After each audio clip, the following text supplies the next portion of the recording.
podcast, the first in a while. We took a break just because I kind of got weird with it. You know, sometimes you just get a little weird with it and you need to take a break.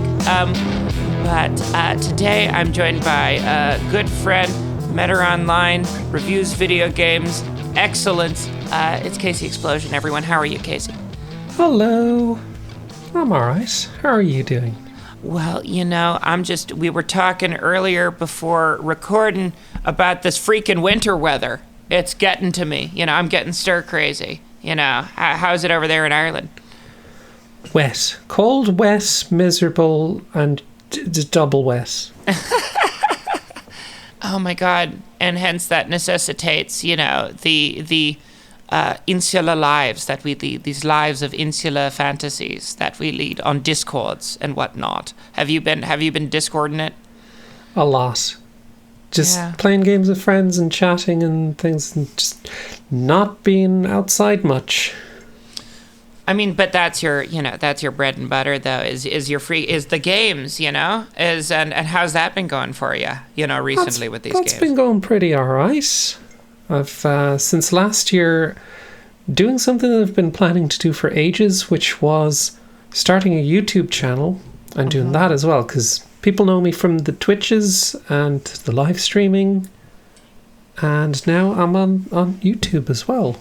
Yeah. What was why weren't you doing like a YouTube channel before? Or what is it the fact that because you basically have to review such a volume of games that Twitch is the better option? No, it's more of a crippling executive dysfunction has prevented me from doing stuff. But I broke through that and I finally started doing the thing. Yeah. People liked the thing. I saw your video. I saw these games of the year. What was that Scottish one? Jutero?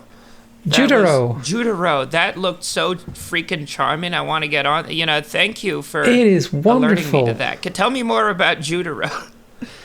It's a game where every asset in it is like some sort of hand drawn or hand animated. It's like stop motion. So you've got all these like made or found stuff, and like the main character of Jutero is actually a modified action figure. And I found out that they ripped off the original head and put like a little plasticine face on there. But apparently, don't quote me on this, okay? Yeah. Apparently, the model of Jutero is a modified Ric Flair action figure. Of course. So, I thought it was a He-Man at first, or like if they you know the 80s He-Man movie with Frank Langella, and you know I thought it was like an action figure of that He-Man. But I was trying to guess. It looks so charming, and it has like a style that I very much like. That I mean, it makes sense that all these styles that were popular in the 90s are sort of coming back with these 30-something indie developers who experienced them as kids. But I always really liked the Clay Fighter games are not good, but they have a good look to them, you know, or and they age sort of poorly due to racist. due to a lot of, you remember the old N64 Clay Fighter game? I never played it. It was racist? What? It had a racist Chinese character in it, you know, a racist. Oh, that's disappointing. Actually, and a racist voodoo character. Yeah, there's a bunch, you know, the 90s, you know, what do you want? But I like the look of claymation assets where they're, I love that type of thing. Another thing, do you remember the Neverhood from the 90s? You know, the old Doug Tennapal Earthworm Jim point and click game? I never played it. I remember it. Yeah, it ages also weirdly, and it's very slow, but it's the production design of it is the design of it is what I liked. And this Jutero game seems to have like the benefit of those assets plus, you know, years of hindsight of how to make something not excruciatingly slow, you know. Yeah, it's a proper action game as well. There's like combat and magic spells and special abilities, you know, and big boss fights, and then a lot of humor. It's a very funny game. Yeah. Where the humor, it feels like an elaborate shitpost most of the time. Yeah. But it's also beautiful and poetic and heartfelt. It's amazing. It's like this really beautiful, ugly game. I mean, what would that value of like finding gems like that? Do you like how popular do you think that game is, or like what play did it get? Like, did it make a big splash, or were you like one of the few people to like find it and appreciate it? I don't know. I think there was a few other people who were talking about it in their Game of the Year lists as well. I remember, I think Nitro Rad was talking about it as well. Yeah. So there's a few people who are on the ball with that, and the popularity of something doesn't particularly play into what I will play, because I like to find some of the more hidden kind of gems and you know, stuff that appeals to me in some way, and kind of showcase this as, say, dear, this is what I like. And I would also tend to not be as encouraged to play the super popular thing. Oh yeah. Well, you know, everybody's playing those, or, you know, everybody knows what Marvel Rivals is. You don't need someone to describe what that is. Yeah. I wouldn't touch Marvel Rivals personally because not to say it's a bad game. It's just I avoid games, avoid streaming, or I suppose showing on YouTube now, games that have predatory monetization practices. So things like with in-app purchases and loot boxes and all these kind of premium currencies that would obfuscate the amount of money you're actually spending on something, and just I find the entire practice skeevy, and I think a lot of people listen to me, and a lot of people seem to pick up games on my suggestion and think I just don't want to be a part of introducing people to games that might hurt them financially, like get them gambling addictions and things like that, you know. So you never sponsor like a clicker mobile game designed to do that? I've never taken any sponsorships.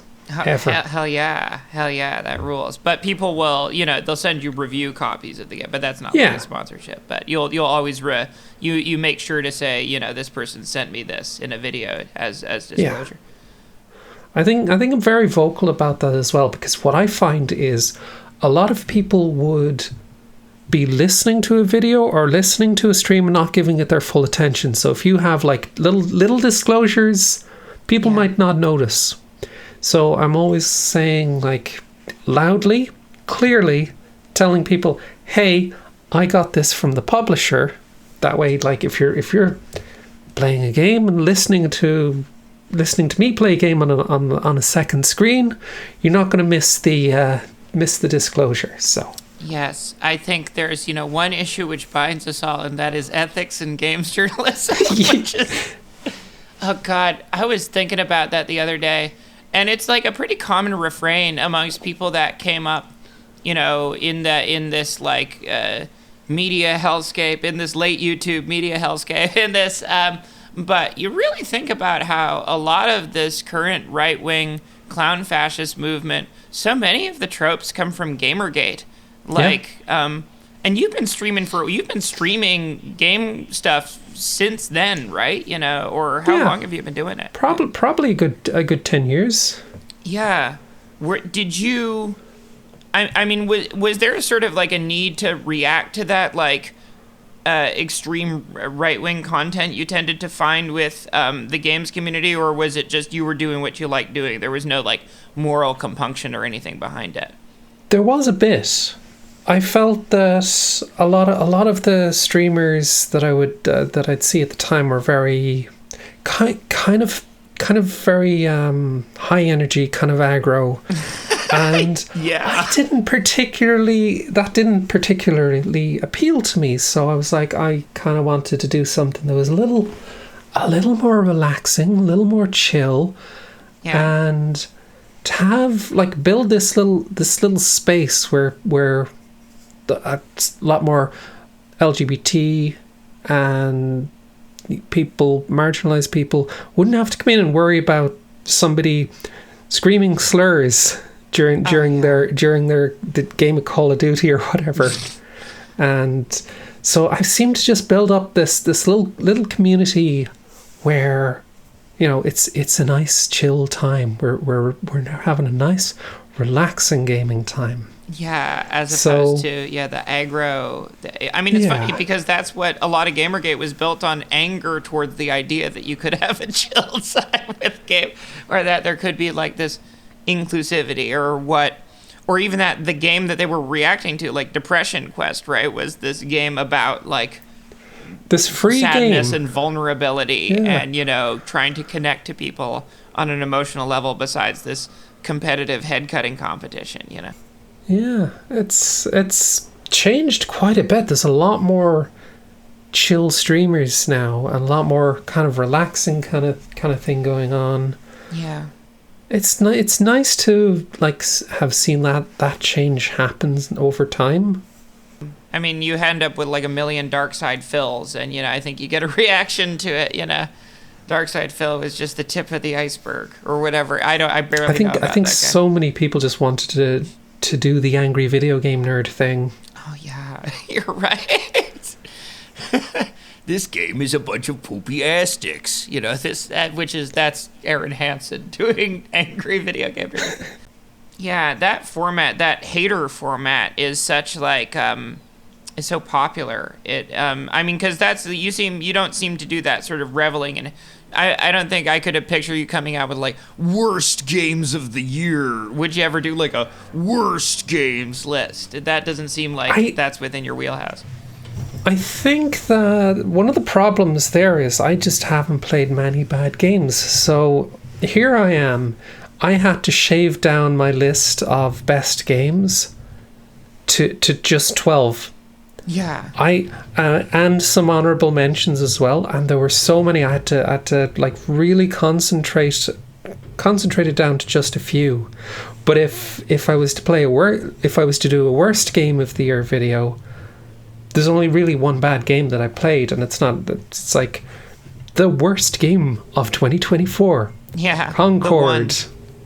Wait, why is it? Do you want to talk about why it's bad, or do you not want to throw shade? I'll explain. Sure. It's not going to be very interesting.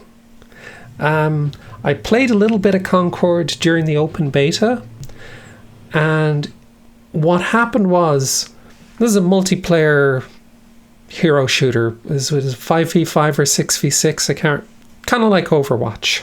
And the problem that immediately rose was, like as soon, like a minute or so into the game, whoever was on the losing side just started quitting, and the game had no backfill. So the moment somebody left the game, that was it. It was gone. Like that side was going to lose. Yeah, the rest of their team would quit. So the rest of the match was just this agonizing slog to rack up the requisite number of kills to end the game. And if you have to get 30 kills or something, and there's only 2 people on the other side, it was just an agonizing, slow experience where it was just... Yeah, there was an inherent structural problem to the game. But an inherent structural problem as in a lack of backfill. Yes. Yeah. That was the problem with the game. Wasn't a terrible game otherwise, like it felt fine to play otherwise. Some of the environments were very well polished. It looked great. But it was just... You're so gracious in your criticism. It's like on this tech, you know, some people, the way that they hate on stuff is like, this game is like, we'll kill you. This game gave me syphilis, you know, like that angry video game nerd style type of thing. But, you know. Well, this is why I didn't enjoy it. You know, that's it. So it would be a boring video if I just said, well, there's the top one worst games of the year. Yeah, but that's not even, because that wouldn't, you need, in order to do those, you need to be sort of sensationalistic. But you don't want to do that, brand. That's not your brand either, you know, or whatever. I mean, I hate saying that, you know, because I have a brand. Do you become aware of that You become very aware as like a media entertainer figure, like my brand producing content, that crap. Like, do you ever like have that moment of self-awareness where you're like, okay, I need to like sort of situate myself in reality so I don't become too much of like lost in this media sauce, Yeah, I think what I do then is I just there's a lot of stuff, a lot of hobbies and things that I just keep to myself. Yeah. That I don't really. One of the healthiest things to do if you're somebody who makes video game content is to always keep a couple of video games to yourself that you're not monetizing, that you're not doing for content, so that is there for you to relax with. Yeah. And I'm big into the Warhammer stuff, and so people have asked me before, do I ever think of like streaming a mini painting stream? And I'm saying nope, flat out nope. That's for me to enjoy in my off time. It's not content. It's not part of the Casey Explosion brand. That's me for my own little chill out time. Yeah, I think that's that. So there is that sort of like bifurcation between your media persona. Is it easier to do it the fact that you communicate through a VTuber and you don't show face a lot of the time, or do you show a little face? bit, tiny bit. Yeah, but I think it's a little less stressful. It is. I know from experience. I put my real face out there because I want the attention. And then it really turns out it's not good to have Nazis knowing what you look like. That's not a good feeling, it turns out, So, but I can't go back now. Cat's out of the bag now. So, why not? I'll keep posting the freaking selfies. They're good selfies. Oh, thank you, Casey. I appreciate that. No, I think that sort of that need for chill spaces, or that need for like, or I would call them even like de-escalatory spaces, right? Where it's like everything now is about escalation. Everything is feeling like we're headed towards this great collapse everywhere. These neoliberal institutions are failing. And more than ever, there is this sort of desire everyone has to escalate as well, which isn't to say that this isn't justified or whatever, but I'm seeing a lot more use of I think we're going to have to kill this guy Steven meme, which is troubling to some degree. So I do think there is, as somebody that doesn't want to experience some sort of continuous series of violent uprisings throughout the next decade, there is some sort of idea of how can I turn my specific skill set to something that is a little de-escalating. And while I don't think, you can solve things through entertainment, I do think you can give people like maybe a little peace of mind, maybe make them feel less alone. Do you think there is any sort of like beneficial aspect, or do you think that's just corollary to the sort of entertainment aspect that because I often struggle with this, how much of what I'm doing actually has like a positive effect versus how much of it is just this sort of like, am I just, spinning the wheels and pleasing myself? Do you ever struggle with that? A little, but a lot of time, like, people tell me that my streams help them relax. And something that I found that really, really made me feel very good was when people started telling me they're listening to my streams or watching my streams while they're doing household chores. Mm-hmm. And I'm like, I do that. I do that. That's the show, and it's like I'll stick on an old video essay or something that I've seen already that I don't have to pay that much attention to while I'm doing the monstrous task of hanging up the washing, or something like that. And it's like those little household tasks, for whatever reason, they are so difficult for me to do. So I have to watch something to get me through it.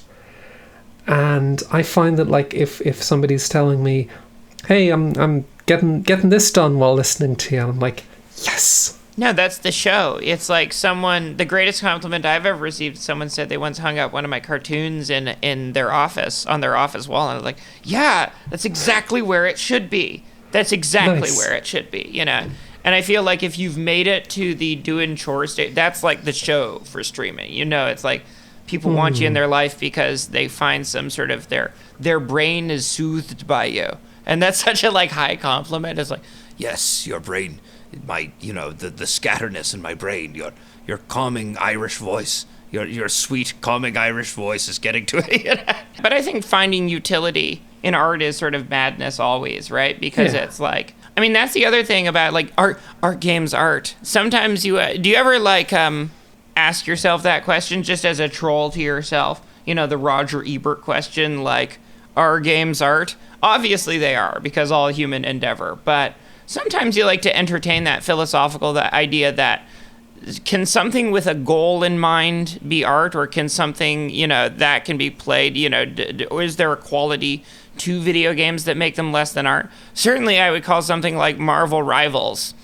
Yes, it is art technically, but whether it ascends to that level of, does it communicate an emotion? Does it communicate something substantive? I would say no, it doesn't rise to that level, or, other games that are like vaguely commercial. I don't think yes, Madden is art, but in the way that you want to take in art, it is not, Although I'm sure I'm being, I'm putting it in the box. I'm sure some people appreciate Madden very emotionally.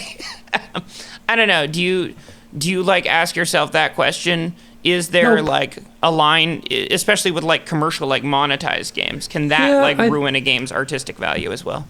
It can. I think that it can certainly be detrimental to certain games. Like let's say like a lot of the Ubisoft open world games have come under criticism before for including time savers, XP boosts, and things like you pay money to boost your experience points to gain levels faster. Did they make the game worse to encourage people to spend more money in there? It's like there are certainly monetary reasons for tuning a game's gameplay systems to ratchet up the hostility a little bit too much, so that it just pressures the person into spending money on your XP boosters or some gameplay advantage. And I think that does cheapen the experience. I wouldn't even say like a Call of Duty game descends below that level, or it depends on the Call of Duty game. I suppose they get more craven as time goes on. I don't play them. Yeah. I played the old ones, but I haven't played anything since like Black Ops, I don't think. No, I used to play like the Battlefield games back, like way back in the day. I had the first Battlefield, and I had the game that was Battlefield before Battlefield, which was, oh gosh, I can't remember the name of it. I'm no good with FPSs. I'm bad at them. Yeah. I'm alright at them, but like I lean more towards the more unrealistic, the silly, the splatterfests, the dooms. I like the gay Quakes. Games. I like whatever game is super gay. Yeah. No. I mean, I was looking at I got back into Switch recently. I'm looking at my library. It's like, it's all like JRPGs and Nintendo or rhythm game. This is like a gay ass selection of games. I was looking at marveling at my gay selection of games. Yeah, that's okay. Katamari. No, it's not. I need tough games. And also fighting games. I'm obsessed with fighting games. I love them to death. Like which? Street Fighter 3 Third Strike, Marvel vs. Capcom 2, all of those old sprite fighters where, in the 90s when they were really humming. I used to love Mortal Kombat. Oh, yeah. I loved that. That game was ridiculous. Which one? Like the old 2D one? The old the old 2D ones. I was on board with Mortal Kombat from Mortal Kombat 1. They're very fun. I mean, eventually, like, the games get very mechanically good too around Mortal Kombat Trilogy. They because Mortal Kombat 1, you play it today and it's just like, whoa, yeah, this is slow. This is It really, but yeah, there was nothing like those. I mean, that's what Jutaro also, those pre-rendered sprite models, that strange character that those have, that, like cutout character, or like composite quality, or it's almost like, it feels like an insert from like an old Norman McLaren film or something like that. Yeah, it was all FMV at the time with the capturing character performances and pixelating them and digitizing them. That's amazing. I mean, I think that's the appeal of indie games too. Like current, like single developer driven indie games, is that sense of discovery. You know, how those old games from the early '90s had that sense that every game is like someone discovering something new. You know, like with weird Mode 7 graphics, there are these big like rapid pushes in technology, and sort of like there was this stagnancy you see in modern games with this great like graphical arms race, that because people stop noticing like X amount of polygons after a while, it just doesn't even matter. So I mean, do you think like the indie game market has benefited off of that stagnation of graphical fidelity? I think personally, I think that good art direction is always going to trump digital fidelity. Mm-hmm. It's always going to be eye-catching and gorgeous. If you have a really, really beautiful game, polygon count isn't going to matter. Yeah.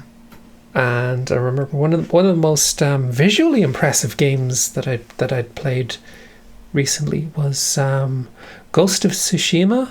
Oh yeah. That looks amazing, and like that was a last generation game. That was PlayStation 4, but it's in the art direction where it really shines. Oh yeah. Like gorgeous colors. I mean, like Wind Waker, something like Wind Waker is the example that everyone uses, where it's like that game will never look bad. There's no era of gaming where it will age poorly, you know? Yeah. Or look dated. Never played that. Never played a Zelda. You never played a Zelda? I never played a Zelda. Because growing up, we never had a Nintendo console. Yeah. We had a Sega Mega Drive, Hell yeah. what people in the States call a Genesis. And I had an Amiga, very old little computer. Oh yeah, I love those things. Those are great. Oh yeah. What did you have for that? Like, what were your key Amiga games that you remember?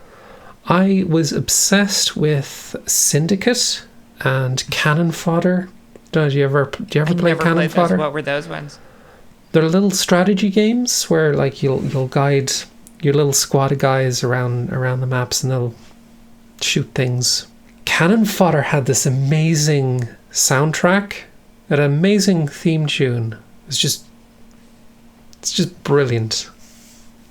Oh yeah. It's a very, very satirical kind of look at of war, because every time one of your little guys get killed, like the in between the missions, like this hill would fill up with gravestones of all the guys you got killed. It's like. Damn. There was a lot of humor to it as well. Yeah. And it like pretty it's funny how like you could get wry with the humor of those like the very primitive sprites too, I imagine, you know. Or, you know, something even like the Yeti and Ski Free, how there's that great sense of humor to that you can't capture with something more detailed. The primitive quality lends itself to. I don't know, how would you call it? You know, so it's the same thing with cartooning. Making something more universal or making something more simplistic sort of takes away the harshness of it and gives it this almost sort of innocence or jest-like quality.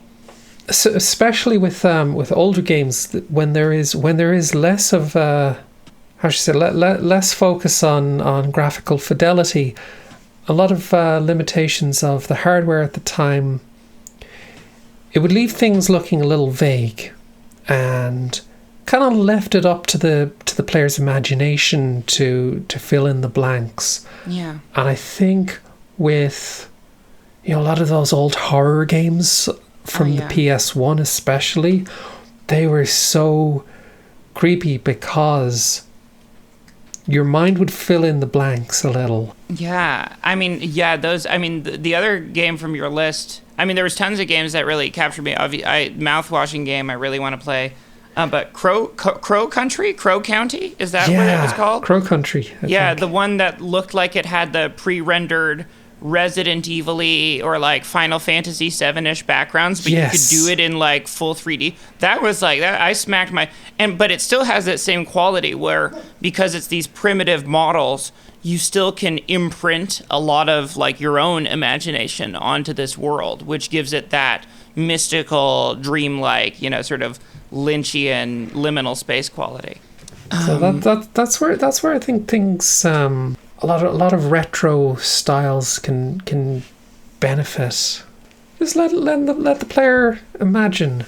Do you ever like contact the developers of these games, or do they ever like reach out to you, or like do you ever like has your influence ever gotten something recognition that otherwise it wouldn't have gotten? I think a little bit, yeah. A lot of developers do reach out to me, and unfortunately, I have to turn down most of the offers that I get because I don't have the capacity to check out that many games.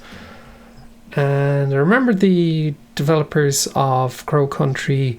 They did give me a copy of their previous game, Tangle Tower, and they went and I think they offered me a copy of Crow Country, and I was like, nah, I'm just going to buy it.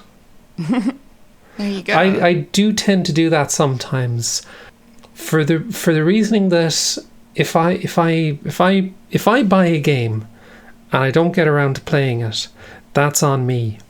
That's my problem. But if somebody gives me a game and I don't get around to playing, I feel terribly guilty about that. So I just like, no, I don't want the obligation, Sometimes I'll just buy the game just for my own peace of mind. So I think they did offer me a copy of Crow Country, and I was like, nah, I'll just buy it. Yeah, you got to do that sometimes. I mean, what's like a game that you've been sent where you were like, oh yeah, whatever, and then you actually played it and was like, wait, this is really, has that ever happened to you? Like you've had like a Daniel Johnston giving him a mixtape and then discovering later, oh my god, this is actually art, has that ever happened? I don't think I really have, to be honest with you, because if I get sent something, I usually don't prejudge it that much. I'll usually know if I like something but like I never really think, oh, this looks like shit. No, and then play and like, oh well, whoops. No, I tend not to be prejudicial about a game, except in the case where it's like some chancier who's made something with AI assets, and if I see that, I just like, nope. How do you compete with the onslaught of slop? How do you deal with? I mean, I guess that's where your role comes in as a crit. Do you sometimes see yourself as the vanguard of slop? Do you see your role as more important now that there's just so much crap out there that there needs to be someone to sift through it? Maybe a little, but not hugely. I think a lot of what I do is that I'll tell you how I got started with this whole thing was that I saw a lot of like YouTube critics at the time and a lot of streamers and things like that being very negative. And I think that there's a lot in the games industry to be negative about, justifiably so. As important it is to call out bad practices and things, it's worth highlighting when games are doing good things, when stuff is good. And I found out I had real enthusiasm for that. I kind of felt that not only could games be better than what they were doing, many already were, and that was important to highlight. Yeah. And I just kind of coasted by on that kind of mindset. That there's no point in criticizing the Ubisoft games and then just resting on your laurels about that. Yeah. Where's the counterpoint to that? So I'm going to be a bit of a counterpoint. Let's see somebody raise up some of these games that I think are neat.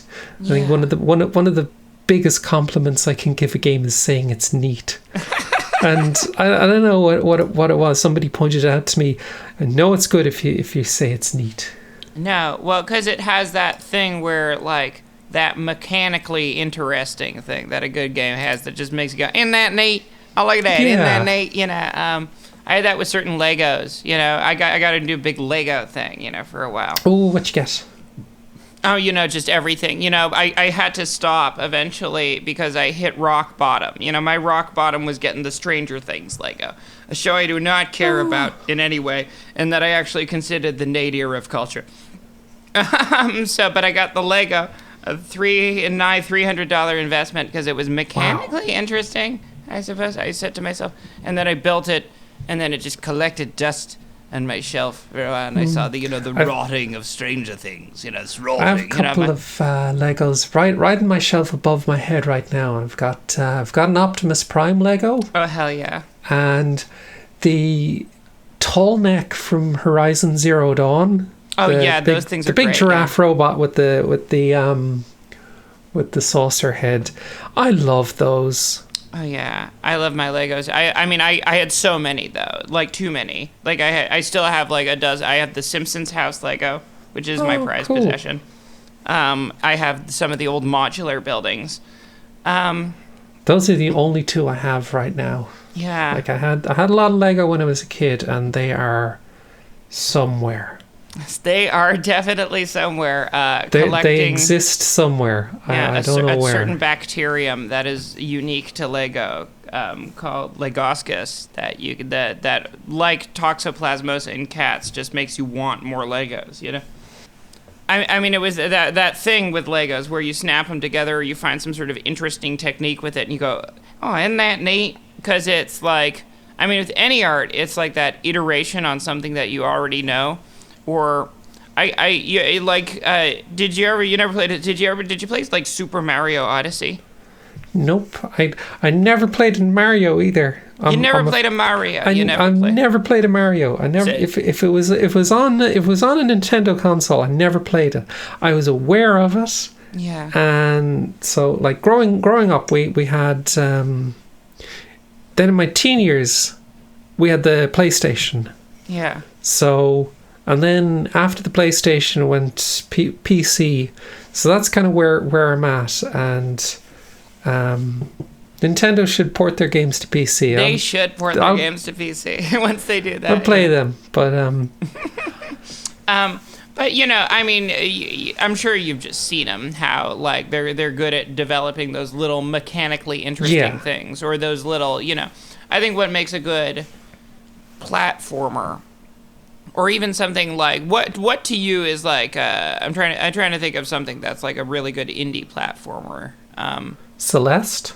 Yeah. Well, Celeste is a great example where it's like that very simple idea, but it just iterates over time. Every level, there's a new gimmick every level that tests your ability to. That sort of like everything is a new gimmick each time. That really yeah. What I'm played recently is Anton Blast. Did you ever hear this one? No, I don't know that one. Anton Blast is a lot of fun.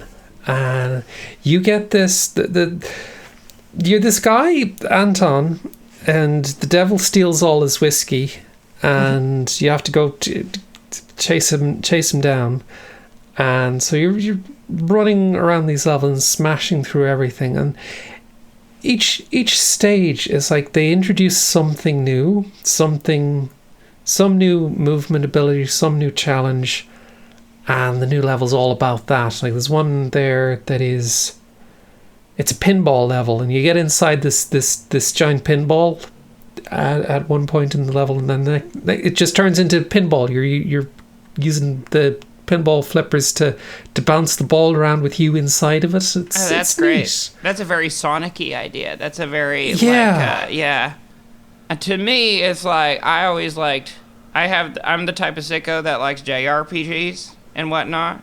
I used to be into them on the PlayStation 1, and my gold standard of JRPG was Breath of Fire 3. Ugh, great. Yes, I agree. Oh, what a game. Beautiful sprite work on those yeah. characters. I love 4 too, and like the weird like shifting perspective thing, like doesn't Didn't get play better than 4. that. And so there's been a lot. Lately I've kind of like been out of the game with a lot of JRPGs, but lately there's been some really good ones. Finally got around to getting into some of those. Like last year we had Metaphor Refantasio, which was that's good. That one looked really. I saw that on your list, and it looked like something that I want to play because I like my favorite game of all time. I can say very certain is. Did you ever play on the PS2 Shadow Hearts Covenant? Or no, I didn't. Or this is something you might have played because it sounds like. Did you ever play Kudelka? No, unfortunately, I didn't. I know it's a game that I know about. I've seen so many video essays on it and things like that, and people are streaming it. I love to see it because it's such a weird game. Yeah. I've never played it, but I love watching people play it. Yeah, that whole line of games that's my shit. I love that whole line of games. And that guy is supposed to be making something new, but it's like in Kickstarter hell or whatever. Oh. One recent game, I think it was it the year before last, I think it came out, Small Saga. Did you ever see this one? No. It's like a JRPG style game where you play as a little mouse and you have your little party of rodents. It's so good. It is so goddamn good. Beautiful game. Really nice characters and storyline. It's like the way that a lot of I've linked it to sent you a private message with that, with the link to it. It's like the way a lot of JRPGs are about attacking and dethroning God. Oh yeah. That's the kind of thing. And Small Saga is very, very clever with its writing. Is God just a dude? Do you have to attack and fight it? Yeah. That's so you're playing as a mouse, and like they call people the gods. Oh, that's a good And bet. so you play this little mouse who loses his tail, and I think his brother gets killed by one of the humans, and it's a tale of revenge. He is out to kill the god that took his tail, and it's like, hell yeah, that's playing with a trope brilliantly. It's genius writing. It's very charming. Yeah, I'm looking at the graphics for it, and it's in a great isometric style. It kind of almost looks like a Super Mario RPG or something like that. Sorry, I'm a Nintendo fangirl. All of my That's okay. All of my references are Nintendo. That's okay. I am aware of a Nintendo, so. I try. What's the equivalent to Sega Genesis? It's real Toe Jam and Earl. No, I don't know. We did play Toe Jam and Earl. I love that. I love Toe Jam and Earl. Love the soundtrack to that. We need more slap bass. We need more synthesizer slap bass. Such a weird game. Such a 90s game as well. Yeah, that very zany aesthetic. I guess you'd call it zany aesthetic. Also, the early hip hop didn't. Which one was Toe Jam? Which one was her? Toe Jam was the one with the red one with the multiple legs. Maybe. I can't remember. When I was a kid, I desperately wanted to be Cool Spot. Like, Cool Spot was so freaking cool, and actually, Cool Spot was weird. It was the weirdest mascot ever, because it was like the red spot from 7-Up. Yeah. It's like a soft drink. Yeah. And it was just this little round circle. It's like, He's Cool Spot. You know, he had sunglasses, thus indicating he was cool. And the game, if I remember, was like way better than it had any right to be. Like, it was this sort of puzzle platformer that I remember playing it a lot and being like, oh, you know, this Cool Spot game isn't bad for like this mascot puzzle platformer. Sometimes you end up with games like that, like Pepsi Man or whatever. Don't think I played much of it. Mm-hmm. But like, yeah, there was a lot of games that were way better than you'd expect. There was like what's that, Chex Quest, that like the little Doom clone that was given away in cereal boxes. It's like that's a hugely nostalgic thing for people.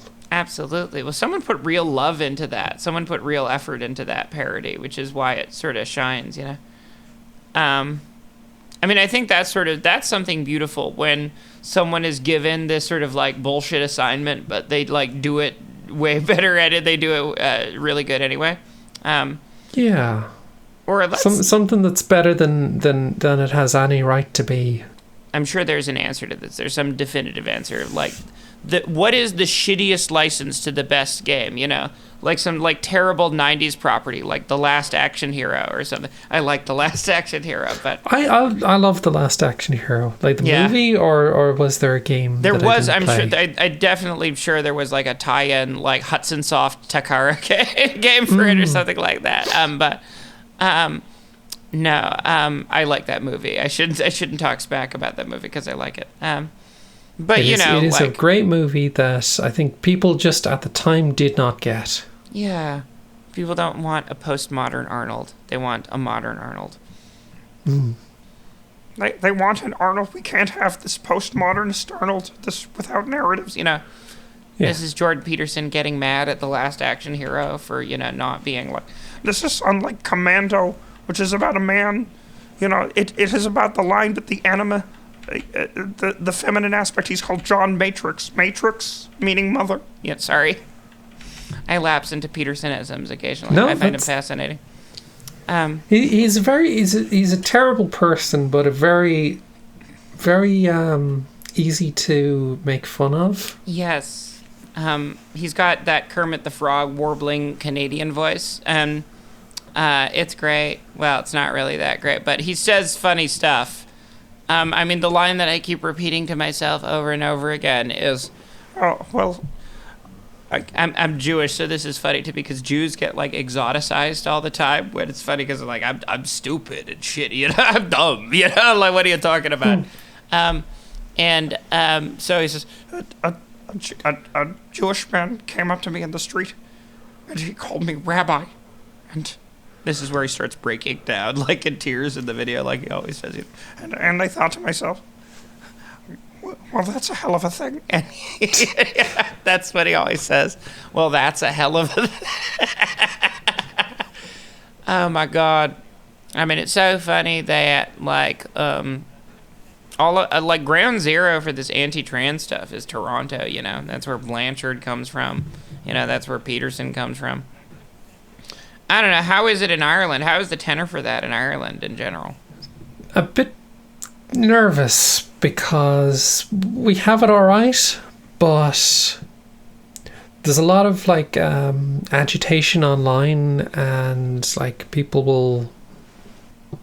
There's these nasty little right-wing gangs that are kind of like attacking libraries and things like that. And it's like it's boiling over here as well. Mm-hmm. And while I think like most Irish people are pretty damn cool about things, there are some scary nutcases that are just like came out of the woodwork right after like the COVID pandemic. Yeah. So they started being like radicalized online and just losing the plot completely. Yeah. I remember those riots in Dublin, right? Which was, which seems interesting, but with focus the focus seems to be largely on sort of, I mean, that's what it's all about. Rather than blame it seems to me like, from my observations about Ireland, the big problem is it got over corporatized really quickly, and everything is getting hyper gentrified and muscling everything out because it just hedged its bets on being like I don't know, a type of Switzerland or essentially Singapore. It's Singapore itself by making it really easy to do business. It's kind of like a lot of Ireland is geared towards American tourists. Yeah. And those are the kind of interests and the spaces that are prioritized. And we are having a lot of trouble with like a lot of houses are being eaten up by investment properties and being turned into Airbnbs and things like that. And it's so we're having a lot of people who can't afford houses, can't afford to live on their own. Rents are just skyrocketing constantly, astronomically high. Like, and the wages are nowhere near keeping up with it. Right. And like our government are a bunch of landlords who are fiercely opposed to building any kind of social housing and there is a lot of vacant housing that is just going to rot. It's like you'll see around parts of Ireland all these houses just boarded up.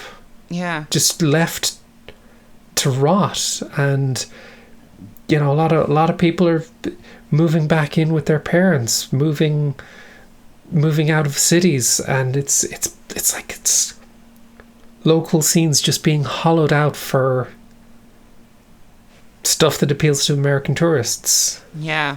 Getting a lot of Boston guys coming there, So where is the Blarney Stone? Can I kiss the Blarney Stone? Can I, can I go to a pub? Got a lot of Peter Griffin types there.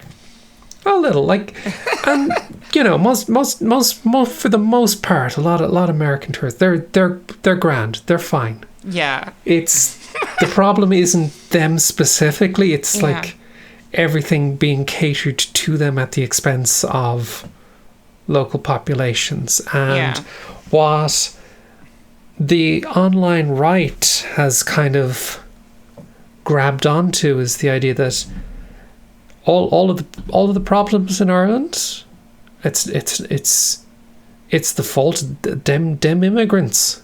It's always them. Even when it was the Bears, I knew it was them immigrants. It was them immigrants. Yeah, no, it's the immigrants. Those immigrants. But that's how it always is. What's that? What did old Sartre say? Sartre said that anti-Semitism is the communism of the idiot, right?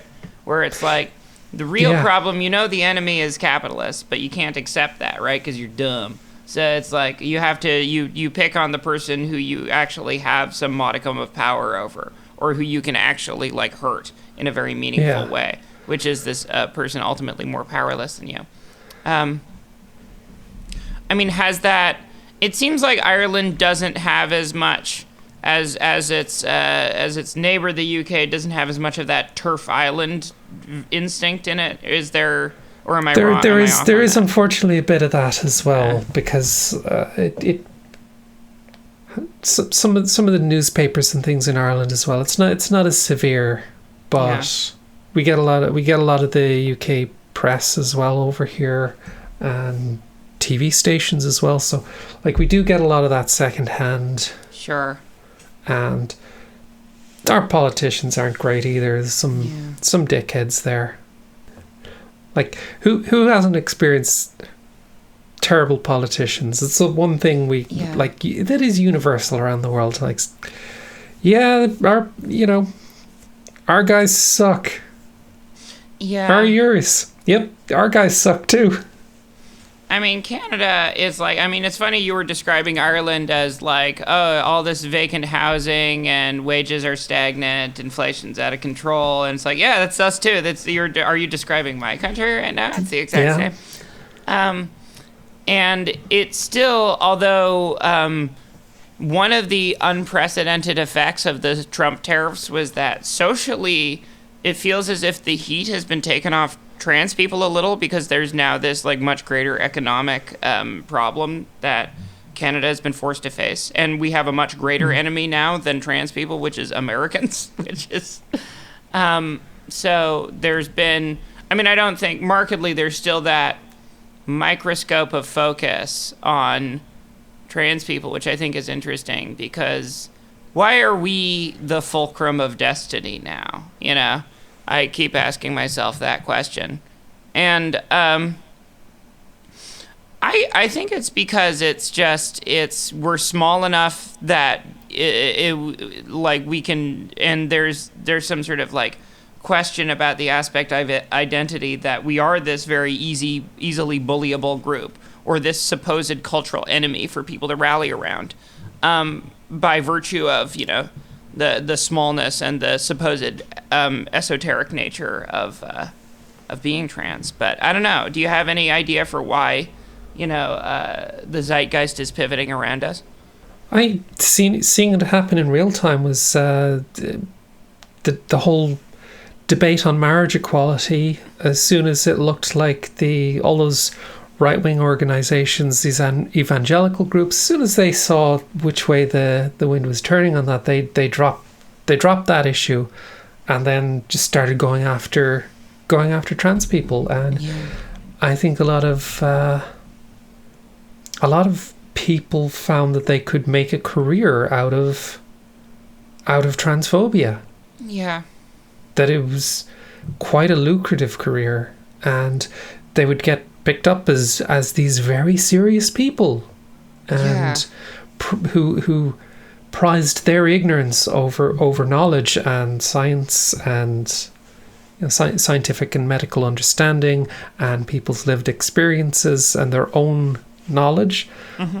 And, you know, these kinds of people who just, no, my ignorance supersedes your knowledge. Yeah. I think it's also that, like, cult of traditionalism. Like, is this something that pervades Ireland too? Or, you know, something I'm reading on, like, if you read Umberto Eco's Ur-Fascism, you know, he talks about that cult of traditionalism, the hearkening back to a past that never really was. And I think there's sort of, like, that's sort of part and parcel of a lot of, like, of every culture. But I think it's instructive to me that Graham Linehan is, like, TERF #1, and he's also, like, the guy that makes Papa Father Turf. Ted, you know, which is sad, because I liked Father Ted. I liked Black Books, you know, I liked a lot of his output. They're good shows. Yeah. But I think the way it wasn't just one person responsible. It was a collective of people, the actors, the writers. You know, it wasn't just one person. I think the whole character of Father Ted was Dermot Morgan's baby. Oh yeah, for sure. Because he was a former priest turned comedian. It's, you know, so that was it's kind of his stick. And Black Books, I think you had a lot of character. Bernard Black was. Oh yeah. Yeah. So like was Dylan Moran's baby. Yeah. He's so good. Yeah, he's very funny. Yeah, I love everyone in that show. Who is Bill Bailey and Tamsin Greig are also very funny. Met Bill Bailey a few times. He's lovely.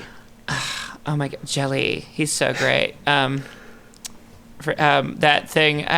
QI also, you know, I watched Stephen Fry obviously has gone predictably. Man, that country. What do you want? Like, Jesus Christ. But there's I think the thing is, you know, if you find a British comedian that is nice, hold on to them for dear life. Oh my God, you know, give me like James Acaster, or like you know, I'm trying to think of the good ones. Who are the good British comedians? Well, actually, one of the panel show guy that I loved, and I'm sad. It was so sad when he passed away, was Sean Locke. I don't know his opinions on trans people, but, you know, he was always really funny. So, yeah. I was thinking that thread of, like, even in the Linehan shows, how it's always about these, except for the IET crowd or whatever, but something about, like, Black Books and Father Ted has that nostalgic quality to it, or that people out of time, anachronistic quality to it, and that sort of comfort quality, the comfort of living at a time which doesn't really exist anymore, or even isolated from something. And can you confirm or deny, does that like culture exist in, because I know it exists in England, that heavy repression culture, which is why I think like tabloids are so big there, because it's like trans people are a way to talk about sex without talking about sex. But also a way to denigrate it as well, so that they can read about trans people, but also like cluck their tongue and shake their head to know that they disapprove while still being titillated by it. Do you think that's a part of it as well in Ireland, or that that dance of repression informs it? There is a strong nostalgia for the old days where, like, they're like in Ireland, like homosexuality wasn't decriminalized until the 90s. Like they were still. Do you know about the Magdalene laundries? Yeah, Sinead O'Connor was in one. I mean, there were terrible, basically mandated sexual assault by the Catholic Church, for years and years. So there's a very staunch kind of like pining for those kind of days with very authoritarian right-wing assholes who, like there is that. That is, I can't imagine. Like, I've had them described to me by people that experience them, and it's like a nightmare. Fucking nightmare. Is the only way to describe it. Like the Catholic Church would take imprison unwed mothers, sell their children for profit, and work them for prison labor. That's like in like the John Waters movie, Pink Flamingos. That's what literally the worst people in the world are trying. It's like played for like camp effect of only the worst people. But that's just was standard Catholic Church practice. Yeah, they're terrible. Yeah, they're like don't like them. Not a fan, and don't like. I think there's a bit of nostalgia from people who aren't old enough to remember how bad things were. The new young based trad online Catholicism. Yeah, trad, it's like, dude, you guys are fucking idiots. I mean, the problem is I like all the sort of cultural mores of Catholicism, because it's all like incense and bones and it's spooky and frocks, and I sort of like those aspects of it. I think that's the thing about Catholicism, is that it's aesthetically compelling, more so than Protestantism, which is why it sort of latches on to, once again, this cult of traditionalism. That's why Warhammer's there. So you get all that aesthetics without any of the... Precisely. That's, you get your fascism out through good old-fashioned Space Marines. You don't have to resort to real-life fascism. You just...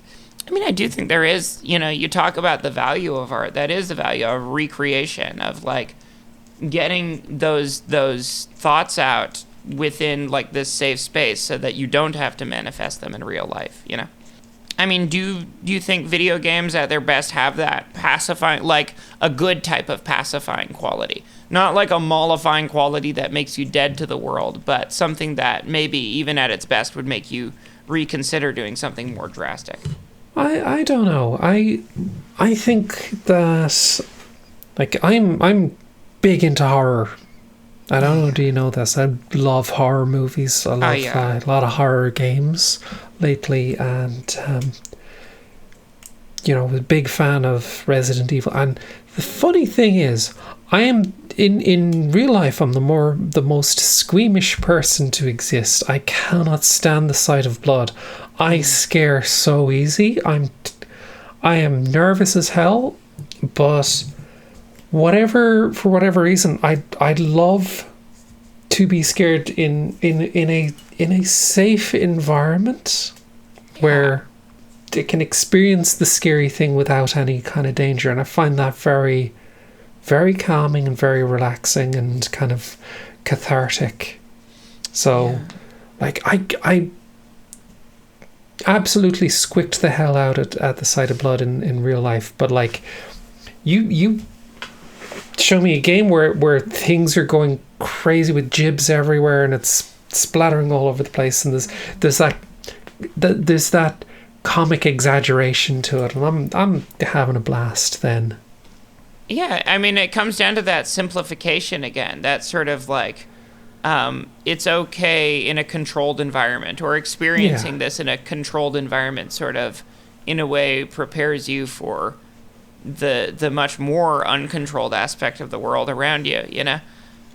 How do you combat, you know, that culture of traditionalism, though? Like, how do you think there is a way through video games, or do you think video games do have that inherently nostalgic quality to them that might bind you to a much more... So when right-wing people hearken to the past, you know, they sort of want to destroy everything that doesn't remind them of the past, you know? Kinda. Yeah.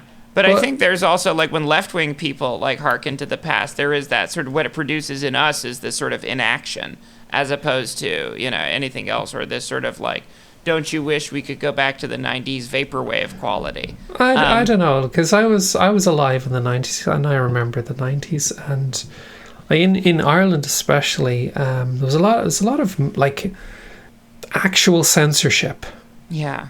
Like people will talk about censorship these days when right wing people would talk about censorship, it's a much more inexact kind of ephemeral kind of thing. Yeah. That it's censorship for other people to talk about things they don't like. It's nonsense. When I was growing up, there was like genuine censorship. Yeah. I remember, because Ireland had a long history of film censorship, and I remember going to see The Exorcist in the cinemas, and it was a big event because it was unbanned. It got past the freaking priests, yeah. Yeah, and like The Life of Brian famously was banned. You couldn't screen The Life of Brian, Monty Python, classic movie. Yeah. That was banned for blasphemy. Yeah, but now it's banned for transphobia. No, I'm kidding. Now it's banned for No. Like they accept Loretta in the end. That's what pisses me off. Is that they end up doing the right thing and accepting Loretta at the end of that. No, I'm sorry, got a Life of Brian. Yeah, no, the real censorship and like actual. I mean, we still have real censorship today in like Canada and America. Like, try talking about Gaza on like a public forum. Yeah. Try not getting your job fucked with if you talk about Gaza. You know. So we do have auspices, but it was like really culturally encompassing in Ireland in the 90s in a way that in nice liberal Canada was nice, you know, less irreligious secular Canada was not as big of a deal, but it was really bad back then. You remember? Well, it's like we experienced like a genuine censorship. Yeah. In the realistic meaning of the word, and I felt like people will pine for the old days in terms of like kids who kind of are growing up now don't realize, you know, maybe you didn't want to, you know, be alive back in those days instead, and bring those kind of days back where, you know, films were being banned for blasphemy. Not you know, not an ideal situation. And I do remember a lot of the controversy about video games back in the day was like, oh no, video games will make you violent, they're bad. Yeah. And, you know, there was a lot of attempted censorship about that, and, you know, censorship music as well. The old warning labels on, you know, which just ended up making them look cooler and made them want to buy them. They were the coolest things. Stickers. Why did they have to make them the hardest looking stickers of all time? You know, it's like, I don't think they did. I think it was what they represented culturally. We made them cool. We made them hard. Yeah. Yeah. No, I think there's something. I mean, do you catch yourself like pining for the old days? You know, like do you catch yourself like fucking, you know, ever and then reminding yourself, oh wait, no, it sucked, you know? Or have you been able to excise the nostalgia demon from your brain, or no, like the I think that everybody has a bit of nostalgia for things, especially kind of miss like video stores, video rental stores, and things like that. Though I'll have a lot of nostalgia for that, and kind of like browsing those as a teenager, and like when a lot of movies started being unbanned, and like so these were the first time you could get this thing. Because in the UK they had the whole video nasty scare, and there was there was a whole lot of censorship over those and films that were banned, and so if they were banned in the UK, we weren't getting them by default. A lot of the stuff that like for the Irish market would be for the English market primarily, so we got a double dose of the censorship there. So a lot of those like kind of, they weren't great movies generally, but like getting to see the first Evil Dead for the first time, Oh my God! I can't imagine what that would have been like if that had been withheld from you for a while. Yeah. So like, and what was one of the other ones was one of the Lucio Fulci movies. Oh wow! Like so gory and hellish. Yeah. He made great movies. They're very cheesy and of their time, but they had such an ethereal quality to them. It was like it was very dreamlike. Yeah, lots of good colors, lots of good filters and stuff like that. Very situated. That's what you want. And the soundtracks as well. The Goblin stuff, or whoever was doing it. Or am I mixing that up with? No, it is. Dario Argento worked with Goblin a lot. Yeah, you're right. That's Argento is Goblin. Fulci had Fabio Frizzi, and he was phenomenal. Just such great music. Oh my God. We need to go back to Italian splatter stuff. We need to go back to those are great. We need more zombie in our life, or City of the Living Dead, was it? Yeah. Yeah, that movie rules. The Beyond. Yeah. I can't imagine seeing that along with the extra sauce of, this was a video nasty. This was bad. This was banned. You couldn't see this. Allowing you to see. Meanwhile, like every 9-year-old is warped because, when I was 15, then now you can just look up ISIS beheadings if you want and see an actual guy die, which I did a lot when I was a teenager. I don't know, because I was stupid, Teenagers do stupid, impulsive stuff. I wish I didn't have access to that stuff. But everyone wonders, why are all these Gen Alpha kids feral? Because they're raised with that from day one. These parents aren't, looking at them on their iPads or whatever. They're looking up the Daniel Pearl beheadings, right? Oh, what's this? Frickin'. So, we wonder, the thing is, why is society so bad? It all comes down to screen bad. We know phone bad, screen, it's an oversimplification, but it really is the cause of everyone's problems. Reagan's the cause of everybody's problems. Yes, Reagan and Thatcher just... Reagan, Thatcher, phone. Well, that, and, if you want to get, even further than you could argue Milton Friedman is really the most destructive force of the 20th century, because he's the one that informs Reagan and Thatcher and everything else, provides the real intellectual rigor for the culture of extreme rapacious, take capitalism. Rand. Yeah. It all comes down. I think that's what's interesting too, is that you are part of this sort of this game's journalistic group that comes as a reaction to this Gamergate stuff, with the strong focus on labor. Stephanie Sterling also has that aspect of it, where there's this there's this big focus on how does the game get produced? Who is producing the game? Which a lot of people don't ask those questions. I think that's something that does benefit the big companies to have their products thought of as not made by people, produced by the big company, and not think about the people, not think about the artists and the writers and the programmers and the sound engineers and every single thing, QA people, every single thing that goes into it. Yeah. And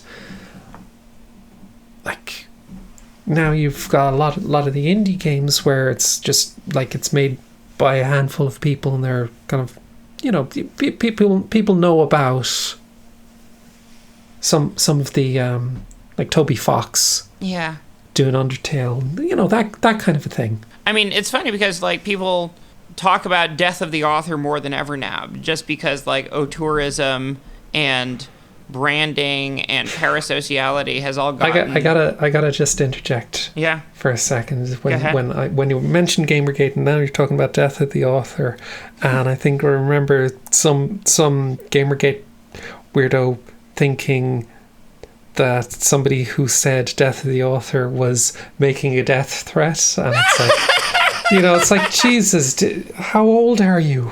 No, I mean, but that's literally like a lot of these.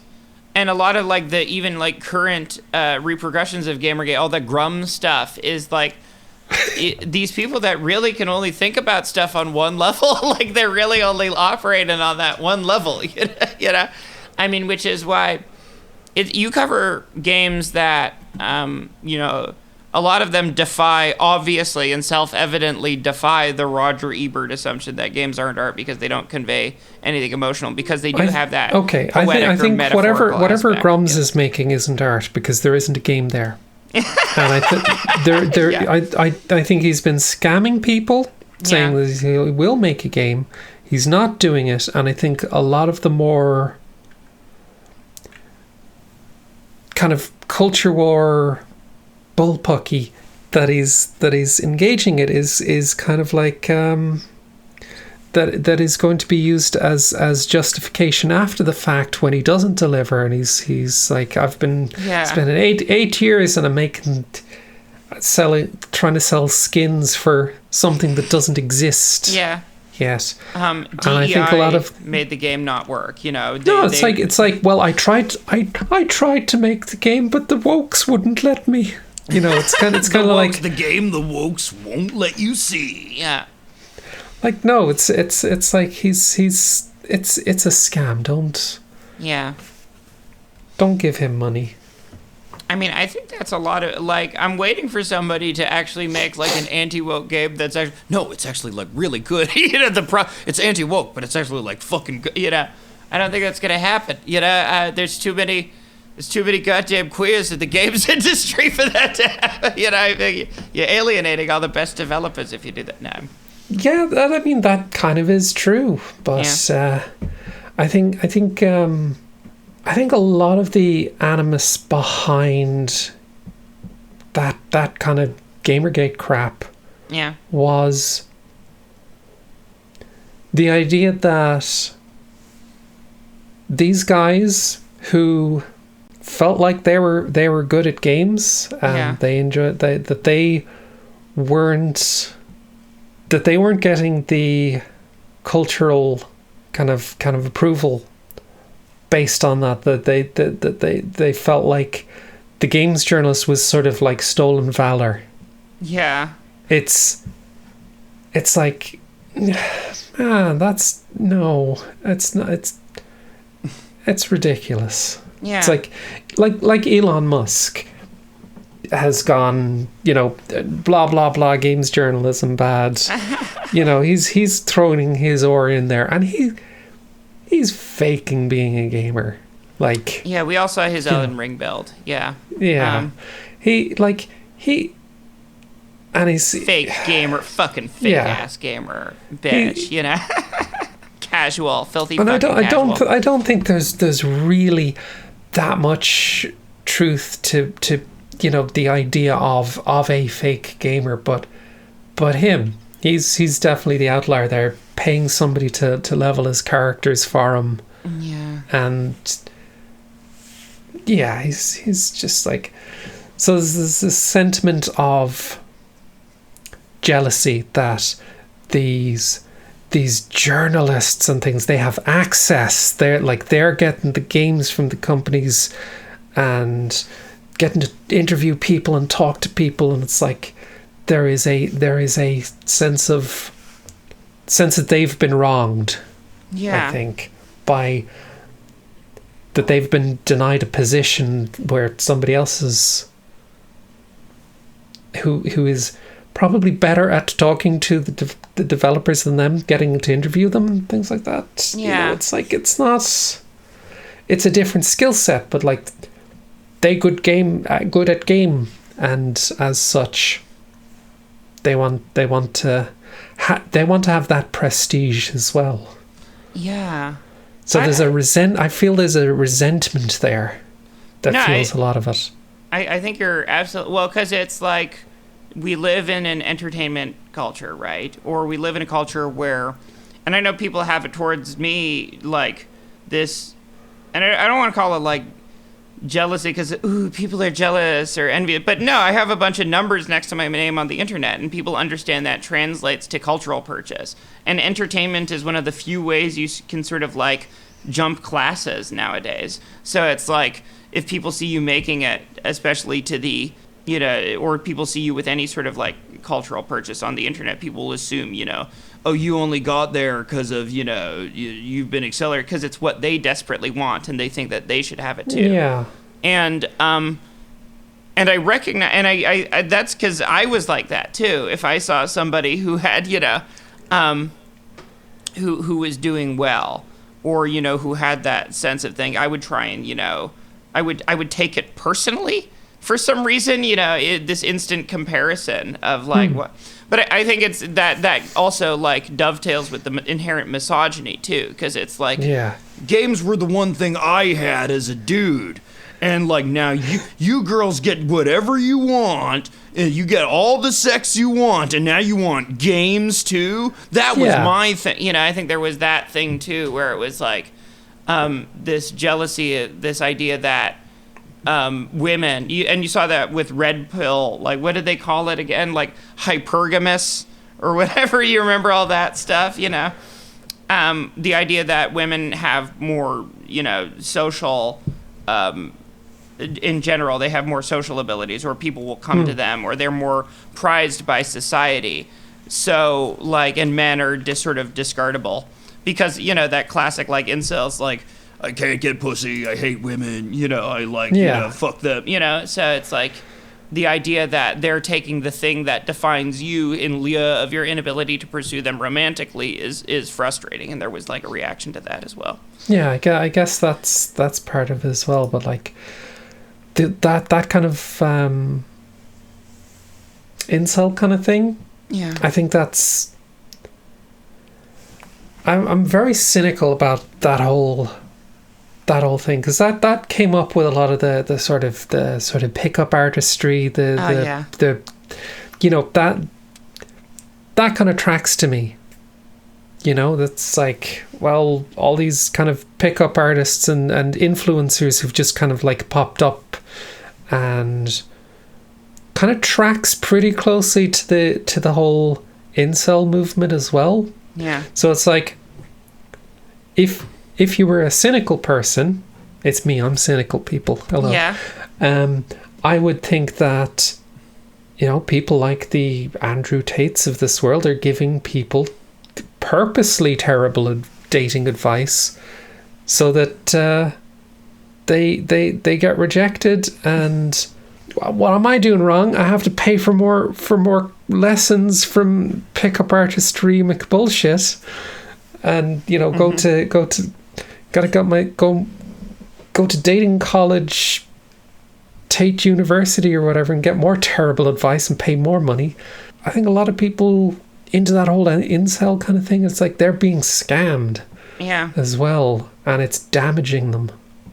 It's also like, it's funny now, I'm just thinking of the way that sort of the difference between I hear you talk about games and the way I would hear them talk about games, where you appreciate games as like a critic. It's like you ask yourself, the first thing I think you're asking yourself is, what is this conveying to me emotionally as a piece of art? What am I getting out of this? Even if it is some mechanic that's neat or something, it's like, what does that inspire in me? Even neat is like whereas I was sort of thinking about the mentality of a lot of these guys, that sort of one-note, anti-metaphorical, single-level Grums mentality. And the thing that keeps popping into my head is that, that Falling in Reverse song, my life is like a video game, trying hard to beat, that one?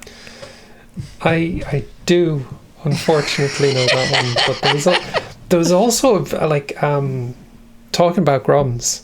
Yeah. He commissioned like a music video, you know. It's gone. It seems to be gone from the internet right now. No. But yeah, I was like, I cannot find it anywhere. But he gets a lot of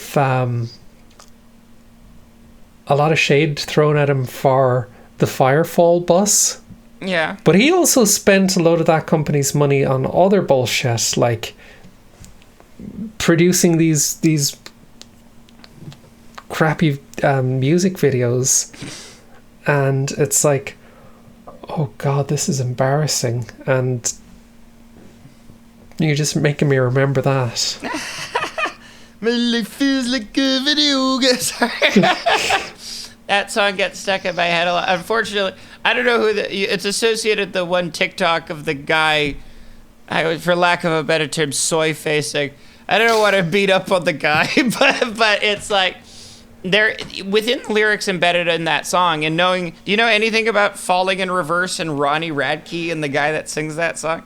I know of some of that. He's a fucking monster. That's all. He's like a horrible, with women, and so I think, but there is something embedded within those very simplistic lyrics. My life is like a video game, trying hard to beat the stage, get the girl, all while making coins. That very like linear, goal-oriented, the woman is objectified within like the first 3 minutes of the song, and it's all about these very like there is not an emotion behind it. It's these just simple steps, and I think like a lot of people play video games like this as not pieces of art but as dopamine sinks essentially, and I think they can be. Yeah, I mean absolutely they can be. That's valid as well. That's an okay way to engage with video games. Brain go burr. Yeah, but I would argue. Can I pose an argument to you, Casey, or can I pose a potential philosophical question? No. Okay, no. Fuck. No, of course you can. No, of course you can. Shit. No. So, whether games are art, because they're interactive, I think how you play with them can affect whether they're art or not. I think if you play a game as a dopamine sink, then you're not using it as art. So it's not really art, Or does that make sense? Or does, No, it doesn't make a lick of sense. Sorry. No, keep going. No. I mean, they're like video games are, I would say broadly, are art, but there's a lot of video games that are just about simulating something, or that is more into like something granular, Yeah. Like for example, like loads of people love like the Euro Truck Simulator, for example. I love playing SnowRunner, which is the off-road trucking simulator, and that game is really relaxing. Yeah. And it's got this mood and this vibe to it, and it's just chill. Oh yeah. It's just really chill, and just driving around is relaxing as hell. Yeah. And I love it, but I wouldn't really consider it not being art because it is simulating something. It's like, it's still a conversation between the player and the developers to like get across this feeling mechanically rather than aesthetically. Yeah. And I think one of the best games I played in recent years was a video game adaptation of the movie Aliens. Yeah. Called Aliens Dark Descent. I've heard great things about that game. Probably from me. I adore this game because it's a new story in the Aliens franchise, but what it does, it adapts the feelings and the tension that movie captured, that like if you watch Aliens today, there is a tension to it that no other movie comes close Game over, to. man. Game over. Yeah, the hopelessness of it, the utter hopelessness of it, and the vulnerability. They have a kid, you know. They have a, you know. It is a tense movie, and it feels throughout the entire thing. None of the you never feel that the characters are safe for a moment, and like there is a phenomenal one of the best scenes in the movie is where the antagonist Burke looses one of the facehuggers while Ripley is taking a nap. Yeah. And the idea was he was going to smuggle the sample out through her, and like she let her guard down for a moment, and he nearly got her killed. And it's like that movie. There isn't a moment of respite for anyone. It's just constantly tense. Yeah. And the game, through its gameplay systems, through all of its different little granular systems, captures a tension that I've never seen another game capture. Like you are controlling your Marines in an abstract sense. You are pointing and clicking, where giving them orders and telling them where to go, rather than taking control of them directly. And you kind of try and prepare for the worst when you're out and about on these missions, and you're sealing doors behind you, and you're setting up choke points and setting up like decoys that you can set off later to kind of let the aliens go chase that for a minute. That'll set them off for a bit while we set up over here with our auto turrets and all the time when they're getting closer, you have the motion tracker, and it's going faster, and it's going louder, and it's like, and your Marines are starting to freak out. They have a stress mechanic, and like if they get these debuffs if they're stressed out. Yeah. And so like it's one of the most intense games I've ever played, and it's incredible. Has there ever been like some piece of art that you experienced that was just so hollow that you found the idea of anyone else possibly gaining anything from it offensive? You know, the guy's like, if you like this, you are cretinous to your core, you know? No, I used to when I was a kid. I used to think, like, I was a big metalhead. Oh yeah. And I used to have that like that teenage kind of sneering attitude. Yeah. You know, like, I lost that. I don't think that was something useful to keep around. And I just think like trying to communicate something with somebody, you get so much further talking about why you like something than why other thing bad. Yeah. I think that you are obviously correct. But on the other hand, every time I listen to that Charlie XCX Brad album, I wanted to like throw people out of a fucking window. You know, I it just made this. you know, it's fine, you know, but it, for me, you know, I'm glad people like it or whatever, but I don't know, I just kept trying to listen to it because it was like this gay entropy, you know, queer entropy was forcing me to listen to Brad. And it was like, no!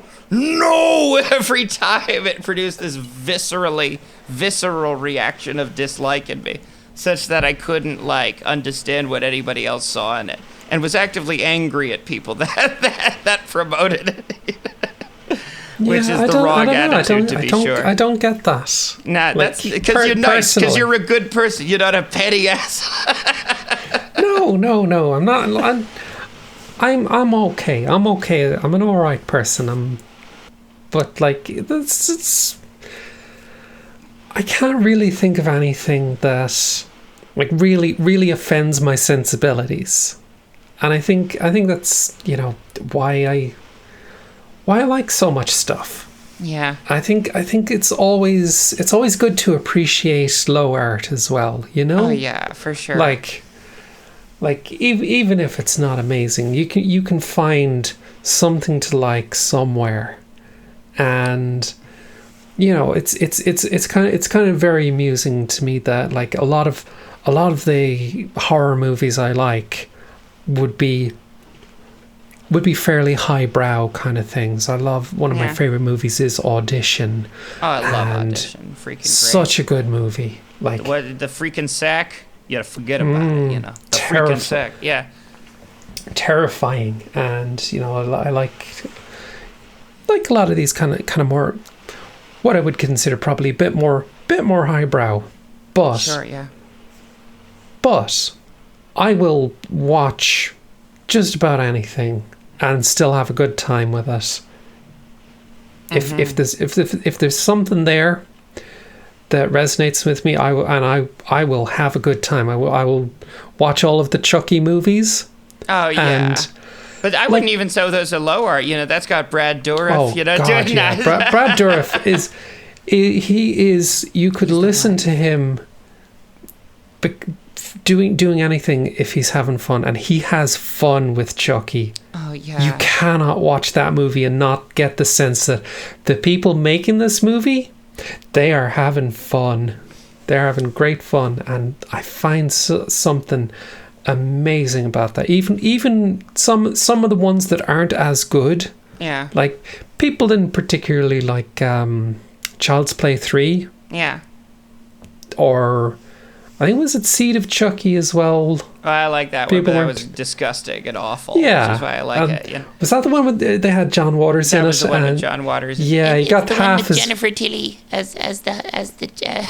I can whip out I have an excuse to whip out my Jennifer Tilly impression. That John Waters dissolved in acid, half his face is gone. And it's like very good. You know, is it art?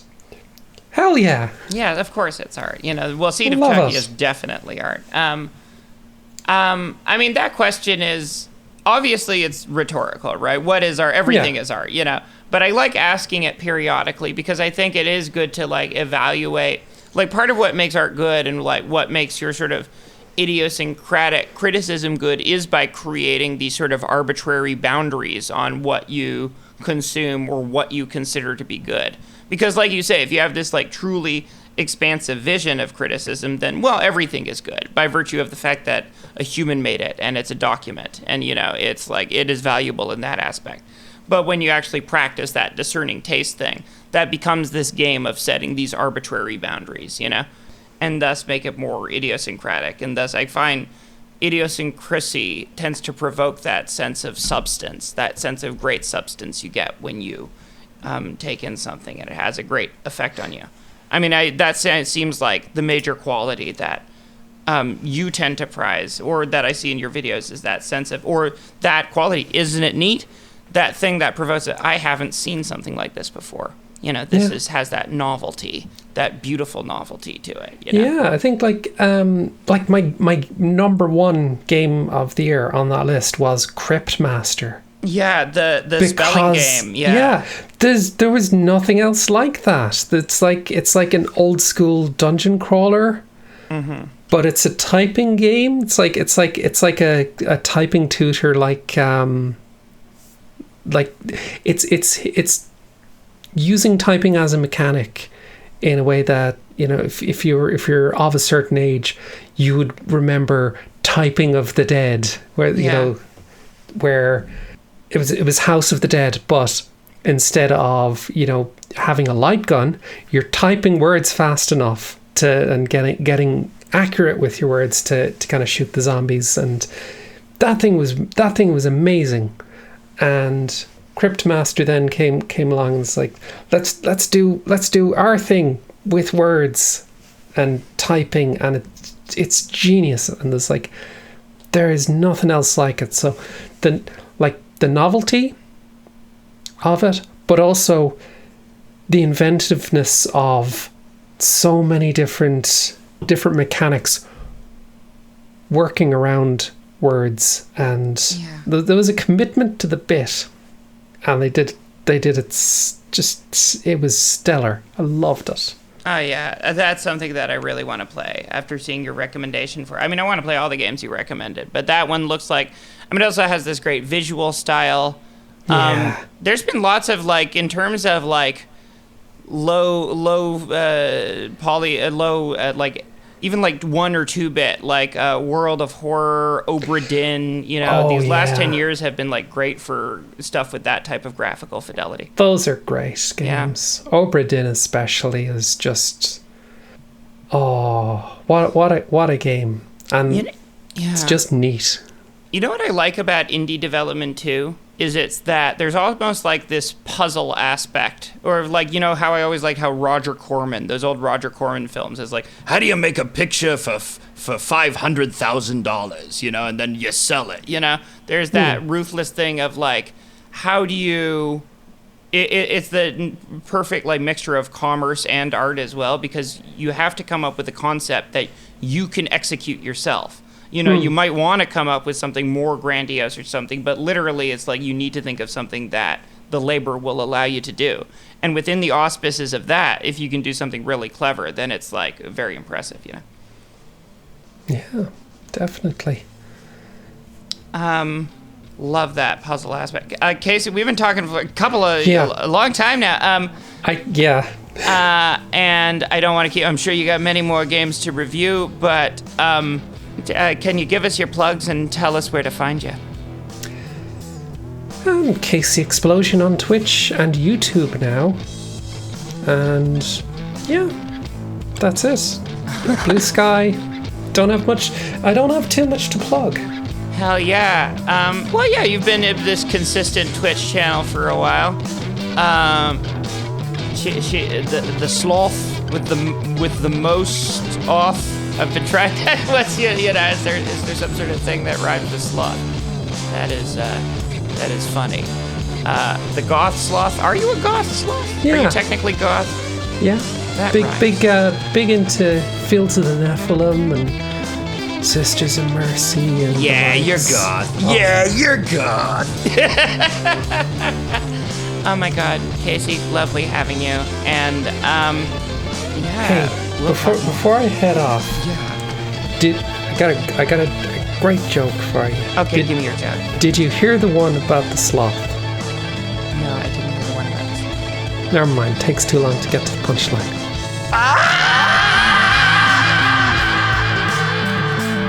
House of Decline is brought to you by members of our $10 Patreon tier. These include Big Fan of Noise, Champ Champenstein, Cole Froling, Constantine Bristow, Daniel Stern, Danielle Crawford, Dr. Spichemin Zero, Emma, Eze the Igwe, Fiat Lux, Freya or Fran, Garf Dude, Grant Williams, Janelle, Jody Shen, Jordan Rabe, Peyton Livingston, Karibo Shu, Liz Heckmayer, Michael Shelton, Miles Forrester, Natalie Wilson, Niraj Kumar, Patrick Sullivan, Peter Romine, Scott Lynch, Shelby Stotts, Stephen Pikelny, Tor, and Trunkles. Thank you for your support. It means a lot.